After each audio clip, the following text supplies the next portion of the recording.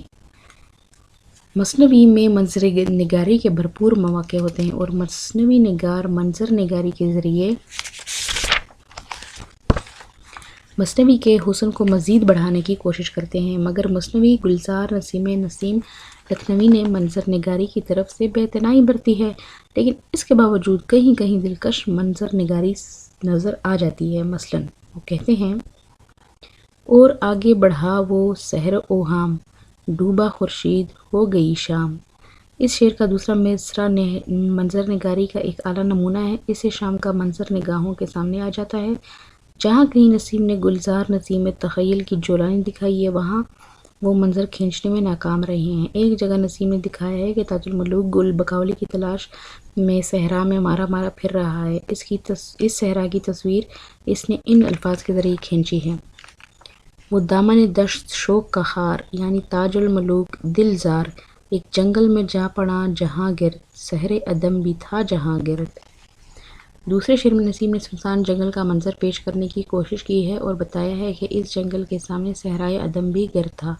اس بیان سے جنگل کی کوئی تصویر ہمارے سامنے نہیں آتی، کیونکہ ہم نے صحرائے عدم اپنی آنکھوں سے نہیں دیکھا ہے۔ انہوں نے جو مناظر قدرت پیش کیے ہیں وہ تصنع کے قہر سے ڈھکے ہوئے ہیں، اس لیے ہمیں کوئی چیز صاف نظر نہیں آتی۔ اب ہے ماحول کی عکاسی۔ اگرچہ گلزار نسیم کا پلاٹ مکمل طور سے فرضی ہے، مگر یہ امر مسلم ہے کہ شاعر اپنے دور کا ترجمان ہوتا ہے اور ان کے حاصل کردہ مواد بھی اپنے عہد کا ہوتا ہے۔ یہی وجہ ہے کہ گلزار نسیم میں نوابین عود کے عہد کی صاف اور اجلی تصویر نظر آتی ہے اور انہی تہذیب کی چلتی پھرتی دکھائی دیتی ہے۔ نسیم نے غازی الدین حیدر، نصیر الدین حیدر اور نواب واجد علی شاہ کا زمانہ دیکھا تھا، اس لیے اس کے عہد کے لکھنؤ میں رواج تھے۔ ان کی جھلک گلزار نسیم میں نظر آتی ہے۔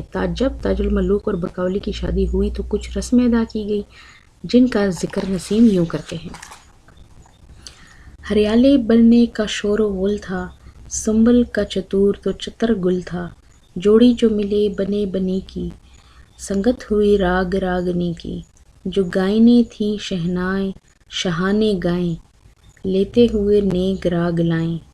ان اشعار سے ظاہر ہوتا ہے کہ لکھنؤ کے نوابی دور میں مختلف قسم کے گانوں کا رواج تھا۔ اس کے علاوہ حقہ پینی اور کھانا کھانے کا رواج بھی عام تھا۔ اس موقع پر گائنوں نے شاہانہ گانے گائے، انہوں نے اپنے نیک بھی حاصل کیے۔ یہ نوابی دور کی عکاسی ہے۔ اس کے بعد ہے گلزار نسیم کا اسلوب۔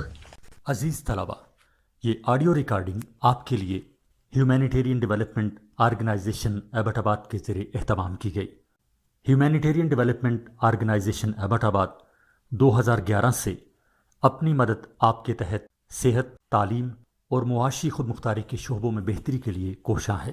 ادارہ نے نہ صرف خیبر پختونخوا بلکہ ملک بھر کے نابینا طلباء کی تعلیمی مشکلات اور رکاوٹوں کو دور کرنے کے لیے ایف اے تا ماسٹرز لیول کی نصابی کتب اور کورسز، جن میں علامہ اقبال اوپن یونیورسٹی کے کورسز بھی شامل ہیں، کو آڈیو ریکارڈنگ میں منتقل کرنے کا اہتمام کیا ہے تاکہ نابینا طلباء اعلیٰ تعلیم تک رسائی حاصل کر کے ملک و قوم کی ترقی اور خوشحالی میں اپنا بھرپور کردار ادا کر سکیں۔ یہ تمام آڈیو ریکارڈنگز نابینا طلباء کو بالکل مفت فراہم کی جا رہی ہیں۔ نابینا طلباء کے علاوہ دیگر طلباء بھی اس تعلیمی سہولت سے استفادہ کر سکتے ہیں۔ ہیومینیٹیرین ڈیولپمنٹ آرگنائزیشن ایبٹ آباد، ای میل HDOATD@gmail.com، ویب سائٹ HDORG.net، رابطہ نمبر 03459541 یعنی 0345 95 41 838۔ گلزار نسیم کا اسلوب۔ مثنوی گلزار نسیم کے اسلوب کی چند چیدہ خصوصیات یہ ہوں گی جو اب ہم پڑھیں گے۔ نمبر 1، لکھنؤ کی شستہ اور پاکیزہ زبان۔ نمبر 2 ہے روانی۔ نمبر 3 معنی آفرینی۔ نمبر 4 نازک خیالی۔ نمبر 5 تناسب لفظی، اختصار، محاورات، ایہام، تضاد، تجنیس، تشبیہات، استعارات، کنایہ، تلمیح، حسن تعلیل، مراعات النظیر، اور آخری ہوگا ضرب الامثال۔ اس کے بعد پھر ہمارا شروع ہوگا حصہ سوم مرثیہ۔ اچھا، اب ہے گلزار نسیم کا اسلوب تفصیل کے ساتھ۔ مثنوی گلزار نسیم کے اسلوب نے ہی اس مثنوی کے قبولیت عام کی سند عطا کی۔ اس کی مقبولیت کا راز اس کے موضوع یا قصے میں نہیں بلکہ اس کے حسین و جمیل اسلوب میں پوشیدہ ہے۔ اس کا اسلوب مجموعی طور پر بہت دلکش اور دلربا ہے۔ مثنوی گلزار نسیم کے اسلوب کی چند چیدہ خصوصیات مندرجہ ذیل ہیں، جس میں پہلا نمبر ہے لکھنؤ کی شستہ اور پاکیزہ زبان۔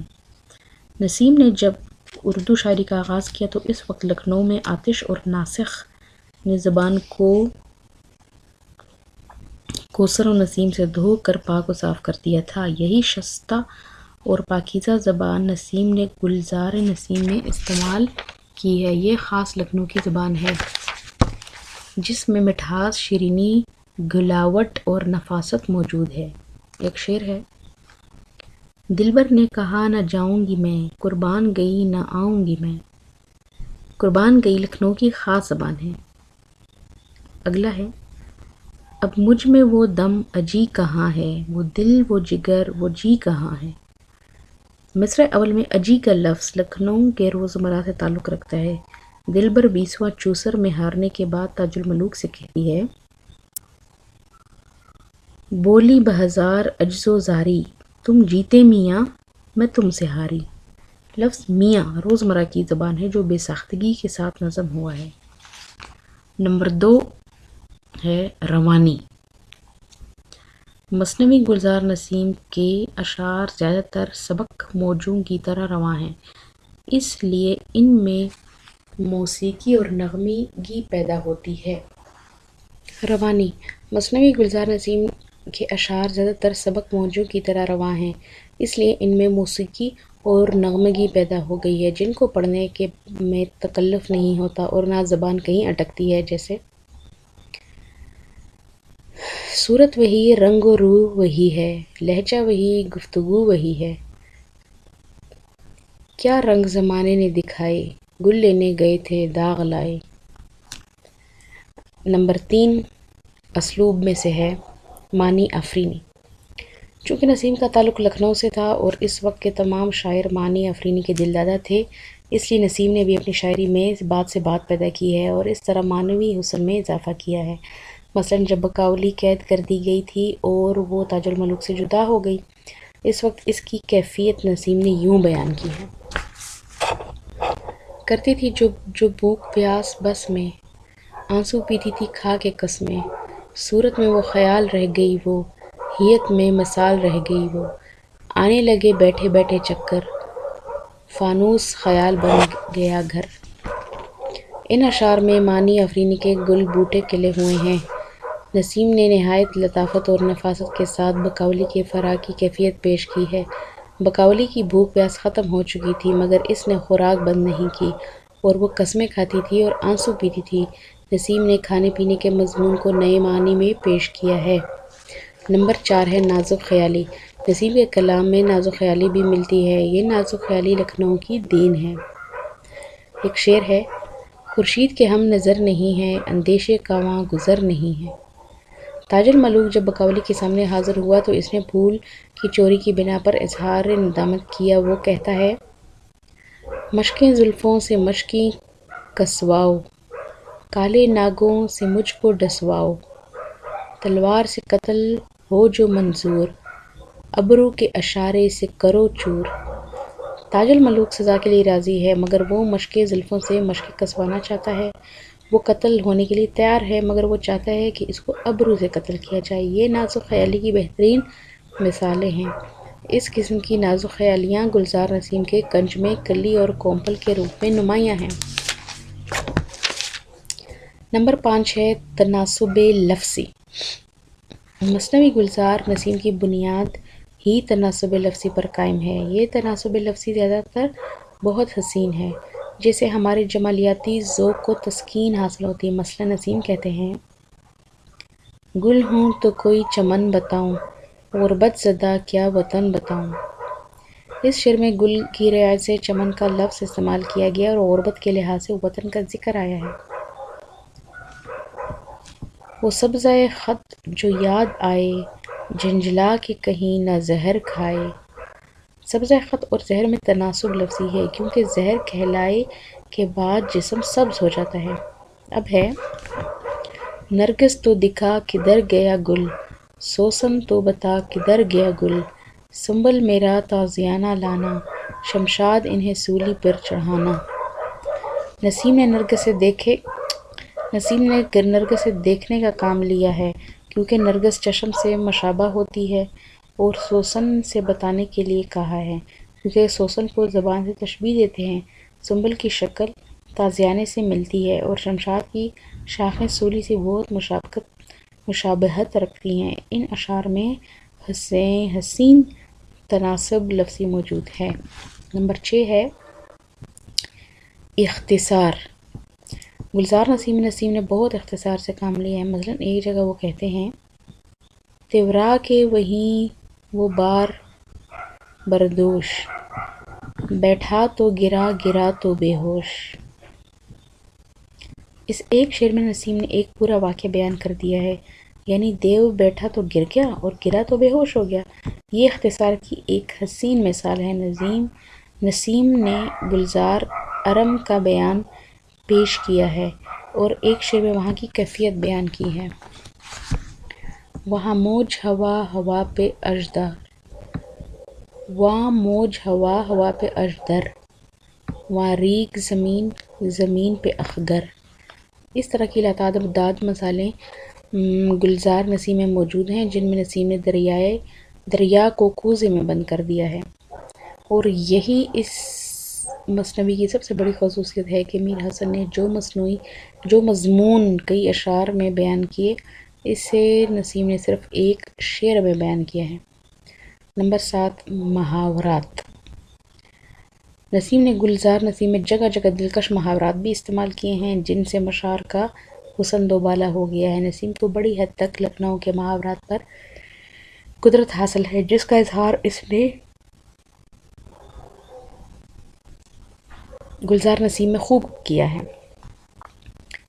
کیا لطف جو غیر پردہ کھولے، جادو وہ جو سر چڑھ کر بولے، انسان و پری کا سامنا کیا، مٹھی میں ہوا کا تھامنا کیا، دو ہاتھ میں چاروں اس نے لوٹے، پنجے میں پھنسے تو چکے چھوٹے۔ 8 نمبر ہے ایہام۔ نسیم نے صنعت ایہام کو بھی کامیابی کے ساتھ برتا ہے۔ ایک جگہ وہ فرماتے ہیں، انسان کی عقل اگر نہ ہو کم، ہے چشم پری میں جائے مردم۔ مصرع 2 میں مردم کا لفظ ذو معنی ہے۔ اول آنکھ کی پتلی، دوسرے انسان۔ چشم کے لحاظ سے آنکھ کی پتلی کی طرف ذہن منتقل ہو جاتا ہے، مگر یہاں مردم بمعنی انسان کے ہیں، یعنی اگر انسان کی عقل نہ کھو جائے اور ہوش و حواست درست رہیں تو پری کی آنکھ میں بھی اس کے لیے جگہ رہے۔ نظریں لیے بندگان درگاہ، دستور سے عامل بسط جاہ۔ لفظ دستور میں ایہام ہے۔ دستور کے 2 معنی ہیں، طریقہ، وزیر۔ یہاں دستور معنی وزیر استعمال کیا گیا ہے۔ اب ہے نمبر 9، اسلوب میں سے نمبر 9، تضاد۔ نسیم نے اپنے اشعار میں صنعت تضاد سے بھی خوب کام لیا ہے۔ اپنے فنکارانہ اسلوب میں انہوں نے تضاد کے ذریعے بھی خوب جولانی دکھائی ہے۔ یہ شعر ہیں، روشن ہے جو کچھ کیا ہے اندھیر، پھر اپنی سمجھ کا ہے پھیر، صورت تیری راز ہو گئی ہے، گل ہو کے تو خار ہو گئی ہے، تیرا ہی تو ہے فساد مردار، داماں کو گل دیا مجھے خار۔ نمبر 10 ہے تجنیس۔ گلزار نسیم میں کہیں کہیں تجنیس کی صنعت بھی موجود ہے، اس سے لطف دوبالا ہو گیا ہے۔ جیسے، بال اس کے وبال سے بڑھے تھے، ناخن بھی حلال سے بڑھے تھے۔ اس شعر میں بال اور وبال کے الفاظ میں صرف حرف واو کا فرق ہے، اس لیے اس شعر میں تجنیس زائد کی صفت پائی جاتی ہے۔ ایک اور مثال دیکھیں، آرام کرو کرم کرو آؤ، آرام کرو کرم کرو آؤ، ہم رام ہوئے نہ رم کرو آؤ۔ اب ہے 11 نمبر، تشبیہات۔ گلزار نسیم میں حسین تشبیہات کے پھولوں کی پنکھڑیاں چاروں طرف بکھری پڑی ہیں۔ ذیل کے اشعار میں تشبیہات کا حسن ملاحظہ ہو۔ اشعار یہ ہیں، گو باغ کے پاسباں غضب تھے، خوابیدہ برنگ سبزہ تھے، گل سے ہوئیں چشم کو رتاباں، ہو جیسے چراغ سے چراغاں، مشرق سے رواں ہوا دلاور، جس طرح افق سے شاہ خاور۔ 12 نمبر ہے استعارات۔ نسیم نے اپنے مثنوی میں جا بجا استعارات سے بھی کام لیا ہے۔ ایسی صورت میں انہوں نے مشبہ کو بالکل مشبہ دیا ہے۔ پھول اس اندھے کی دوا تھا، رشک جام جہاں نما تھا۔ اس شعر میں پھول کو کسی چیز سے تشبیہ نہیں دی گئی، بلکہ پھول ہی کو جام جہاں قرار نما دیا ہے۔ ایک اور شعر میں استعارے کا حسن دیکھیے، سیاہ کو کیا قیام سے کار، شبنم نہیں جا گزیں گلزار۔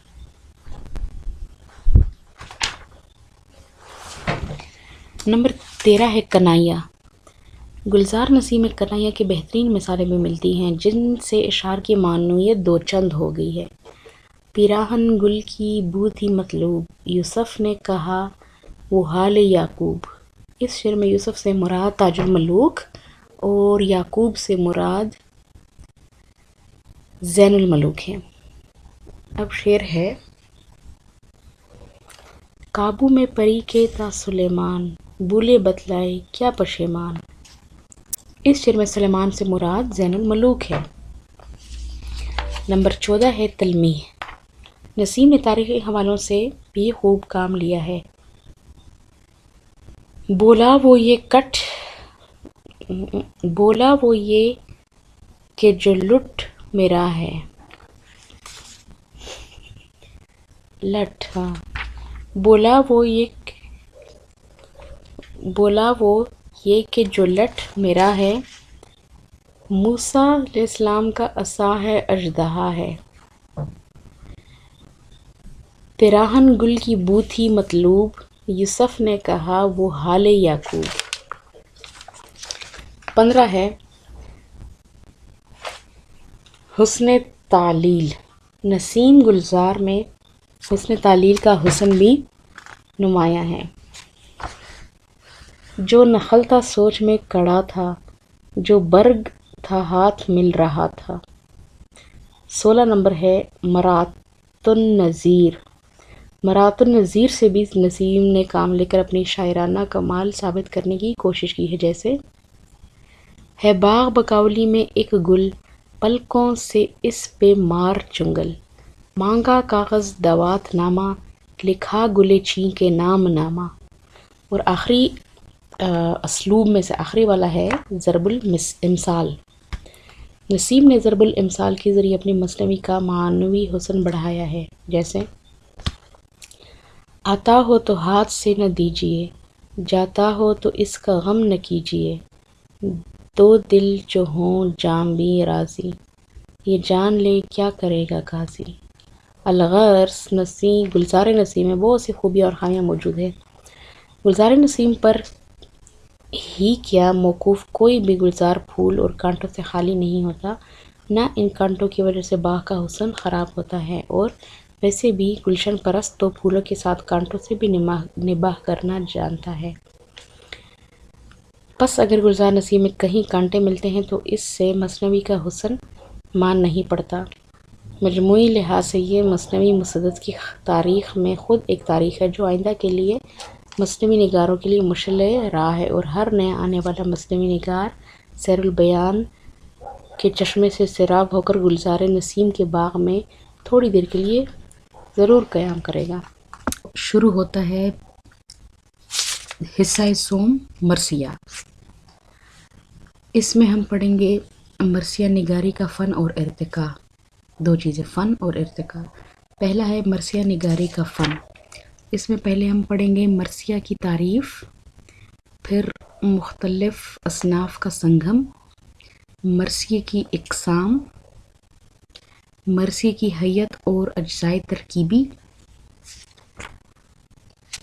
اس کے بعد اردو مرثیے کی خصوصیات، پھر معیاری مرثیے کے اوصاف کے بعد مرثیے کے ارتقاء پہ آئیں گے۔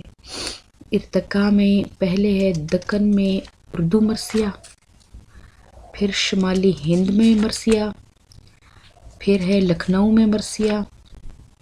اس کے بعد ہم یہ کچھ شاعروں کو کریں گے۔ میر انیس کے بعد ہے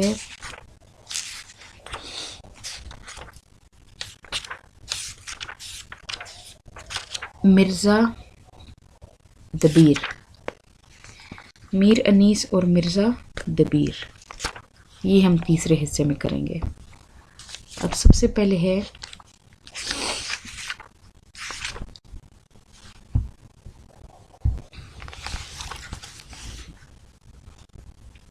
پہلا ٹاپک ہے مرثیہ نگاری کا فن۔ مرثیہ وہ پرتاثیر آواز ہے جو کسی دکھے ہوئے دل سے بے ساختہ نکلتی ہے اور دلوں میں اتر جاتی ہے۔ اگر کسی عورت کو کسی عزیز کی موت پر بین کرتے ہوئے دیکھا جائے تو اس بین میں ایک دردناک لے بھی ہوتی ہے، دلی صدمے کا اظہار بھی ہوتا ہے اور مرنے والی کی خوبیوں کا بیان بھی۔ یہی بین مرثیے کی ابتدائی شکل ہے۔ جب یہ پوری طرح شعر کے ساتھ جمع ڈھل گیا تو مرثیہ کہلایا، اور مرثیہ غالباً وہ صنفی شاعری ہے جو دنیا کی ہر زبان میں شاید سب سے پہلے وجود میں آئی۔ حضرت عمر رضی اللہ کے دور خلافت میں ایک عورت نے اپنے بھائی کا مرثیہ لکھا تھا، جسے وہ پڑھتی اور سننے والوں کو رلاتی تھی۔ فارسی زبان میں سعدی نے معتصم باللہ کا مرثیہ لکھا تھا۔ انگریزی زبان میں گرے نے ان بد نصیبوں کا مرثیہ لکھا تھا جنہیں لوگ جانتے تک نہیں تھے۔ خود ہماری زبان میں حالی نے غالب کا اور اقبال نے داغ کا مرثیہ لکھا۔ لیکن زیادہ شہرت ان مرثیوں کے حصے میں آئی ہے جو سانحہ کربلا کے دلگداز واقعات پر لکھے گئے۔ ان مرثیوں کو کربلائی مرثیے بھی کہا جاتا ہے۔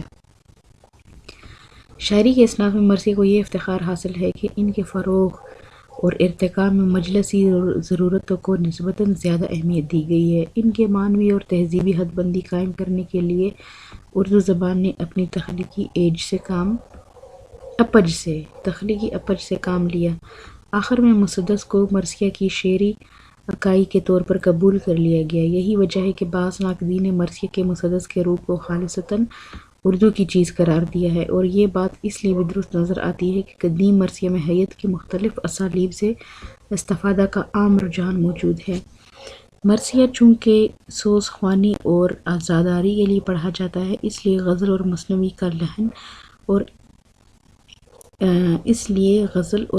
کا لحن اس صنف کے لیے مفید سمجھا جاتا ہے، لیکن وقت گزرنے کے ساتھ ساتھ تحت الفظ مرثیے پڑھنے کا رجحان بھی فروغ پانے لگا۔ مرثیہ کی تعریف۔ مرثیہ شاعری کی اس صنف کو کہتے ہیں جس میں کسی مرنے والے کی تعریف کی گئی ہو اور اس کی موت پر اظہار غم کیا گیا ہو۔ مرثیہ عربی زبان کا لفظ ہے اور اس کے معنی ہے کسی کی موت پر رونا۔ جب اس لفظ کا استعمال شروع ہوا اس وقت صرف شخصی مرثیے موجود تھے۔ سانحہ کربلا سے متعلق مرثیے بعد میں لکھے گئے اور اردو زبان میں اتنا رواج ہوا کہ مرثیے کا ذکر آئے تو ذہن شخصی مرثیے کی طرف نہیں بلکہ کربلائی مرثیے کی طرف منتقل ہو جاتا ہے۔ اب ہے مختلف اصناف کا سنگم۔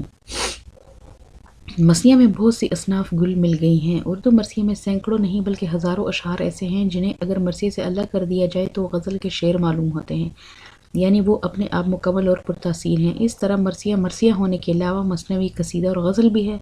مرثیہ ڈرامہ بھی ہے کیونکہ ایسا محسوس ہوتا ہے جیسے ہم واقعات کربلا کو اپنی آنکھوں سے دیکھ رہے ہیں۔ یہ مرثیہ المیہ یعنی ٹریجڈی بھی ہے کیونکہ سارے واقعات پر شروع سے لے کر آخر تک ایک خزینہ کیفیت چھائی ہوتی ہے۔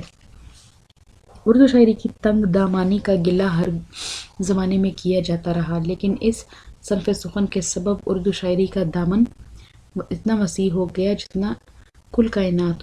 اردو مثنوی بارے میں نور الحسن نقوی نے درست ہی کہا ہے کہ شاعری کی مختلف اصناف میں جو خصوصیات الگ الگ پائی جاتی ہیں ان میں سے بیشتر مرثیہ میں سما گئی۔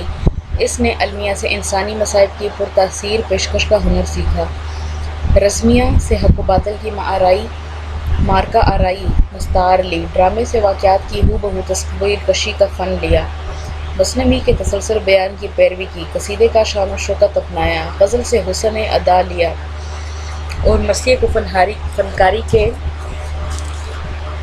نصف النہار تک پہنچا دیا۔ ہمارے مرثیہ نگاروں کے خون جگر سے یہ صنف اردو شاعری کے لیے فرمایا افتخار ہوگی اور بعض اعتبار سے غزل سے بھی کہیں زیادہ مقبول، اس سے کہیں زیادہ پر اثر اور دل فریب۔ اب ہے مرثیے کی اقسام۔ مرثیے کی اقسام۔ مرثیے کی 3 اقسام ہیں: رسمی مرثیہ، شخصی مرثیہ، مذہبی یا کربلائی مرثیہ۔ پہلا ہے رسمی مرثیہ۔ یہ ایسا مرثیہ ہوتا ہے جو کسی شخص خصوصاً کسی قومی رہنما کی وفات پر اظہار رنج و غم کے لیے کہا جاتا ہے، جیسے ہر سال علامہ اقبال اور قائد اعظم کا دن مناتے ہوئے ان کے متعلق نظمیں کہی جاتی ہیں۔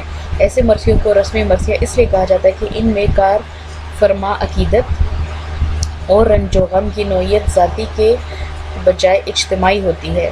نمبر 2، شخصی مرثیہ۔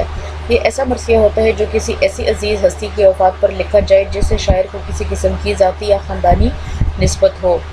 والدین، عزیزوں، دوستوں، بزرگوں اور اساتذہ کی وفات پر مختلف شعراء کے لکھے ہوئے مرثیے اسی ذیل میں آتے ہیں۔ والدہ مرحومہ کی یاد میں، علامہ اقبال۔ داغ، علامہ اقبال۔ مسعود مرحوم، علامہ اقبال۔ اس کی مثالیں ہیں۔ نمبر ج، مذہبی یا کربلائی۔ یہ ایسا مرثیہ ہے جس میں دینی و مذہبی رہنماؤں بالخصوص امام حسین اور دیگر شہدائے کربلا کا بیان ہوتا ہے اور ان کے سیرت و کردار کی پاکیزگی، اصول پرستی، شجاعت و عزمیت، استقامت و استقلال اور باطل کے مقابلے میں حق کی پاسداری اور راہ حق تعالیٰ میں جذبہ جان سپاری جیسے محاسن و اصناف غم و اندوہ کے ساتھ دردناک لہجے میں دہرائے جاتے ہیں۔ میر انیس اور مرزا دبیر کے مرثیے اسی قسم سے تعلق رکھتے ہیں۔ اردو میں اس قسم کے مرثیے اس کثرت سے لکھے گئے ہیں کہ اب مرثیے سے عام طور پر کربلائی مرثیے ہی مراد لی جاتی ہے۔ مرثیے کی حیت اور اجزائے ترکیبی۔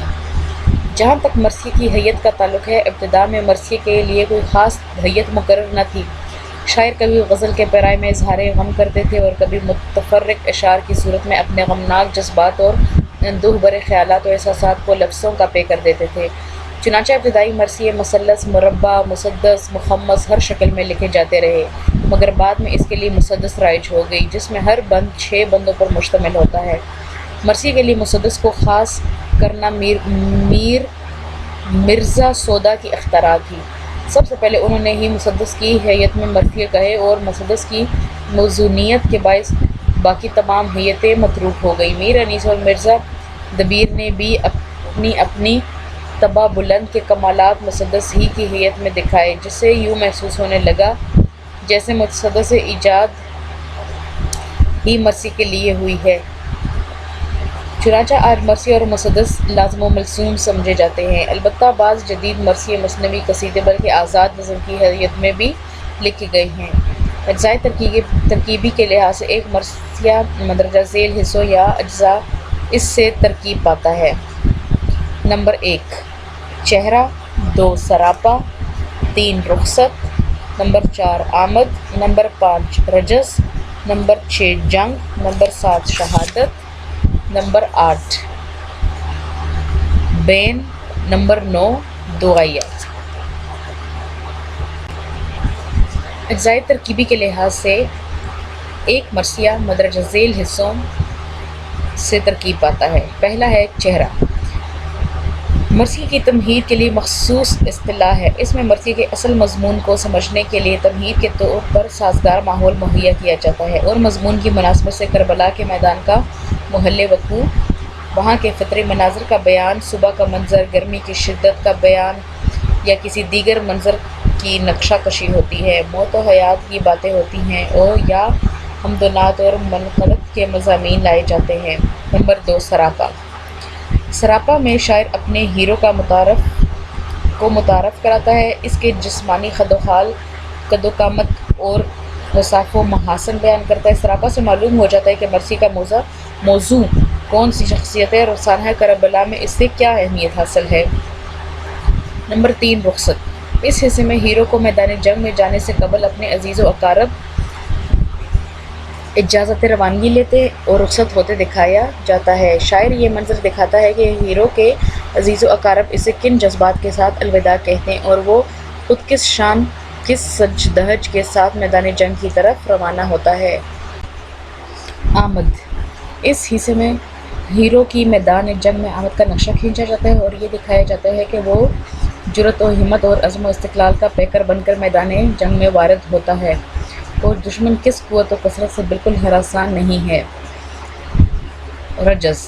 اس حصے میں شاعر یہ دکھاتا ہے کہ ہیرو عربوں کے دستور جنگ کے مطابق آگے بڑھ کر حریف مقابل کو اپنے حسب و نسب کی فضیلت اور اپنے خاندان کی عظمت، بڑائی، بزرگی اور شان سے آگاہ کرتا ہے۔ وہ اپنے حریف کو اپنے مقصد کی صداقت اور اس مقصد کی سربلندی کی خاطر اپنے عزم و استقلال سے باخبر کرتا ہے اور اپنے حریف کو صلح کا پیغام دیتا ہے۔ اس پیغام کے مسترد ہونے پر ہیرو تلوار میان سے کھینچ کر اعلان جنگ کرتا ہے۔ نمبر 6 جنگ۔ اس حصے میں شاعر ہیرو کے دشمنوں کے ساتھ جنگ کا منظر پیش کرتا ہے اور یہ منظر رزمیہ شاعری کا بہترین نمونہ ہوتا ہے۔ ہیرو کے گھوڑے کی تعریف کی جاتی ہے، ہیرو کی تلوار کی تعریف کی جاتی ہے، ہیرو کی مہارت حرب ضرب کا نقشہ کھینچا جاتا ہے اور دکھایا جاتا ہے کہ کس طرح وہ دشمنوں کی قوت و کثرت سے ہراساں ہوئے بغیر ان کے کشتوں کے پشتے لگاتا چلا جاتا ہے۔ نمبر 7 شہادت۔ اس حصے میں ہیرو کی شہادت کا منظر بیان کیا جاتا ہے اور یہ حصہ ایک طرح سے حاصل مرثیہ کہا جا سکتا ہے۔ اس حصے میں شاعر ہیرو کی شہادت کے واقعے کی تصویر کچھ ایسے جذباتی انداز میں پیش کرتا ہے اور اس کے لیے ایسا دردناک اور پرسوز پیرا یہ اظہار کرتا ہے کہ سامعین یا قارئین اس پر رکت طاری ہو جاتی ہے اور وہ جوش و جذبات میں آنکھوں کو بکا کرنے لگتے ہیں۔ مرثیے کے اس حصے کا بیان اس امر پر موقوف ہے کہ شاعر انسانی نفسیات کا کتنا ماہر ہے اور وہ شہادت کے بیان کے لیے اپنی اس مہارت کو کس حد تک بروئے کار لا سکتا ہے یا لاتا ہے۔ بین کے حصے میں ہیرو کی شہادت پر اس کے اہل بیت اور دیگر عزیز و اقارب کی گریہ و زاری کا نوح و ماتم کا منظر پیش کیا جاتا ہے۔ شاعر ان تمام کیفیات کو الفاظ کا روپ دیتا ہے جو ہیرو کی شہادت کے غم میں گریہ و زاری اور نوح و ماتم کرتے ہوئے اس کے اہل بیت اور دیگر عزیز و اقارب پر طاری ہوتی ہے۔ نمبر 9 دعائیہ۔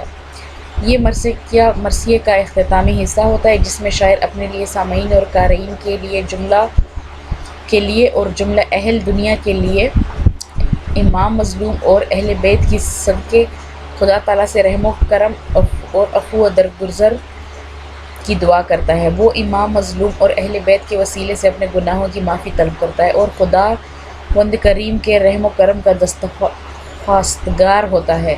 اس عقیدت ساتھ کہ یہ دعا اور التجا مرثیہ کہنے اور سننے والوں کے حق میں قبول ہوتی ہے۔ اب ہے اردو مرثیے کے خصوصیات۔ اس میں پہلا نمبر ہے خصوصیات میں منفرد صنف سخن، مرکب صنف سخن، مخلوط صنف سخن، اخلاقی شاعری کا خزانہ، رزمیہ شاعری کا خزانہ، زبان و بیان کی جدت، شعیت کی ترجمانی۔ اردو مرثیے کی خصوصیات۔ مرثیے کو اردو کی جملہ اصناف نظم میں ایک امتیازی حیثیت حاصل ہے اور یہ حیثیت اسے اور اس کی مختلف خصوصیات کی بنا پر حاصل ہوتی ہے۔ یہ خصوصیات مندرجہ ذیل ہیں۔ پہلا، منفرد صنف سخن۔ اردو شاعری کی تقریباً تمام اصناف عربی اور فارسی شاعری سے مستعار ہیں، مگر مرثیہ وہ واحد صنف سخن ہے جو عربی اور فارسی سے مستعار نہیں۔ مرثیہ اگرچہ دونوں زبانوں کی شاعری میں موجود ہے، مگر اردو مرثیہ عربی اور فارسی مرثیے سے بالکل الگ چیز ہے اور وہ اپنی موجودہ صورت میں اردو شعراء کی ایجاد ہے۔ نمبر 2، مرکب صنف سخن۔ مرثیہ کی ایک ایسی صنف سخن ہے جس میں غزل، قصیدہ اور مثنوی کی تمام خصوصیات پائی جاتی ہیں۔ اس میں غزل کی طرح جذبات نگاری بھی ہے اور قصیدے کی طرح مدح نگاری بھی۔ اس کے ساتھ اس میں مثنوی کی طرح سراپا نگاری، بزم نگاری اور رزم نگاری کا انداز بھی ملتا ہے۔ نمبر 3، مخلوط صنف سخن۔ مرثیہ ایک ایسی صنف سخن ہے جس میں داخلیت اور خارجیت دونوں کی گنجائش ہے، یعنی مرثیے میں شاعر مرنے والے کے اوصاف و محاسن اور سیرت و کردار بیان کرنے میں بھی اپنے زور و قلم کے جوہر دکھا سکتا ہے اور ان سے متاثر ہو کر اپنے درد و غم کا اظہار بھی کر سکتا ہے۔ اردو کے اکثر بلند پایہ مرثیوں میں یہ دونوں کیفیتیں پائی جاتی ہیں۔ نمبر 4، اخلاقی شاعری کا خزانہ۔ مرثیہ اخلاقی شاعری کا بیش قیمت خزانہ ہے کیونکہ اس میں مذہبی اور دیگر روایات کے ذکر سے اخلاقی اقدار کی پاسداری کی تلقین ہوتی ہے۔ مرثیے کا ہیرو ایک بلند پایہ مثالی شخصیت کا حامل ہوتا ہے۔ سیرت و کردار، پاکیزگی، اصول پرستی، شجاعت و عزمیت، استقامت و استقلال، باطل کے مقابلے میں حق کی پاسداری اور راہ کے حق میں جان پر کھیل جانے کا بے پناہ جذبہ جیسے اوصاف اس میں موجود ہیں۔ ہیرو کے ان مثالی محاسن کا تذکرہ اخلاقی شاعری کے جملہ و مقاصد کو پورا کرتا ہے اور اس سے نہایت اہم اور قیمتی اخلاقی سبق حاصل ہوتے ہیں۔ نمبر 5، رزمیہ شاعری کا خزینہ۔ اردو شاعری میں رزمیہ شاعری کے نمونے بہت کم ملتے ہیں بلکہ نہ ہونے کے برابر ہیں۔ مرثیہ اس لحاظ سے اہمیت رکھتا ہے کہ اس نے اردو میں رزمیہ شاعری کی کمی کو بخوبی پورا کیا ہے۔ اگرچہ اردو میں فردوسی کے شاہنامہ کی طرح منظوم رزمیہ داستانیں موجود نہیں، مگر میر انیس اور مرزا دبیر جیسے بلند پایہ مرثیہ گوئیوں نے اپنے مرثیوں میں میدان جنگ کی جو تصویریں پیش کی ہیں وہ رزمیہ شاعری کے ایسے شاہکار ہیں کہ انہیں بلا تکلف دنیا کی کسی بھی زبان کی بہترین سے بہترین رزمیہ شاعری کے مقابلے میں پیش کیا جا سکتا ہے۔ نمبر 6، زبان و بیان کی جدت۔ اردو مرثیے کی بدولت اردو کے شعری ادب میں ایسا قیمتی اضافہ ہوا ہے جو زبان و بیان کی جدت کے لحاظ سے شاہکاروں کی حیثیت رکھتا ہے۔ مرثیہ مرثیہ نگاروں نے زبان کی صفائی، پاکیزگی اور سلاست کے علاوہ روزمرہ کی چستی، محاورات کی درستگی، الفاظ و تراکیب کی بندش، ثناء و بدائع کے استعمال اور جدت ادا کی طرف خاص توجہ دی ہے، اور اس طرح اردو شاعری کے تمام دیگر اصناف سے کہیں بڑھ کر زبان و بیان کو جدت و سلاست سے بہرہور ہے۔ نمبر 7، شیعیت کی ترجمانی۔ مرثیہ واحد صنف سخن ہے جس کا تعلق ایک مخصوص فرقے کی اور مخصوص فرقے کی خاص رسم سے ہے۔ مرثیہ نہ صرف شیعیت کا ترجمان ہے بلکہ اس کے دینی اور اخلاقی عقائد و نظریات کا آئینہ دار بھی ہے۔ شیعہ مسلک کے مذہبی اور تاریخی پہلوؤں سے قطع نظر شیعہ ذہن کا ایک ایک رنگ اور ایک ایک انگ پوری طرح صرف مرثیہ ہی میں نظر آتا ہے۔ دنیا کی کسی زبان کی شاعری میں کوئی صنف سخن ایسی نہیں جو مرثیہ کی طرح ایک خاص مذہبی فرقے یا اس کی خاص رسم کے ساتھ مخصوص ہو۔ مرثیہ کی یہ خصوصیات ہر لحاظ سے ایک منفرد خصوصیت ہے۔